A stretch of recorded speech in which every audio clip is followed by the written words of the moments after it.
Cost کے لوگ، آدیواسی لوگ، ٹرائبل لوگ، ان کے اندر کس قدر بیداری آئی ہے، میرے ساتھ چلیے کسی سفر میں دکھاؤں آپ کو. ابھی کل ہی جلگاؤں میں ایک پروگرام میں آدیواسی لیڈر آئے تھے اور انہوں نے کہا کہ 1.5 سال سے ہم آپ کی ہر تقریر سنتے ہیں اور آپ کے درشن کے لیے تڑپ رہے تھے. میں جھارکھنڈ گیا اس لیے کہ جھارکھنڈ میں الیکشن ہونے والا ہے اور وہاں آدیواسی لیڈروں سے ملا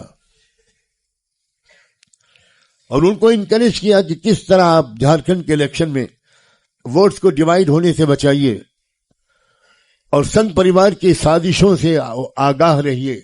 وہ آپ کے لوگوں میں شراب بانٹے گی اور پیسہ بانٹیں گے اور اس کے ذریعے سے ووٹ لیں گے.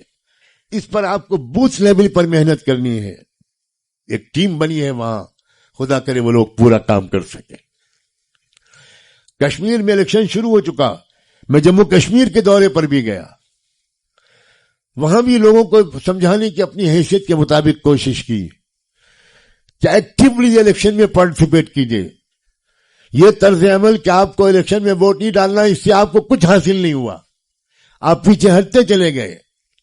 ایک ریئلٹی کو تسلیم کیجئے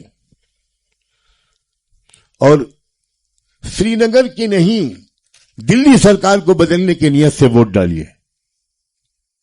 یہی میں مہاراشٹر میں کہنے کے لیے نکلا ہوں. مہاراشٹر کے لوگوں کی بڑا زبردست امتحان ہے. آپ کے سامنے کا کینڈیڈیٹ آپ کی کانسٹیٹوئنسی کا چاہے جتنا برا آدمی ہو، اگر وہ اس پارٹی سے تعلق رکھتا ہے کہ اگر وہ جیت گیا اور اس کی کانسٹیٹوئنسی میں بی جے پی کا اور اس کے الائز کا کینڈیڈیٹ ہار گیا تو مہاراشٹر کی سرکار مہاراشٹر کے الیکشن کے نتیجوں کے بدولت دلی سرکار گر جائے گی. سمجھداری سے کام لیجئے. مسلمانوں کی پولیٹیکل ایجوکیشن نہیں ہو رہی. مسلمانوں کو ممبر و محراب سے ملک میں جینے کا سلیقہ نہیں سکھایا جا رہا. ہم تو ہرگز نہیں چاہتے کہ ملک کی حکومت ہمارے ہاتھ میں آئے. ہم صرف یہ چاہتے ہیں کہ ملک میں انصاف کا نظام قائم ہو.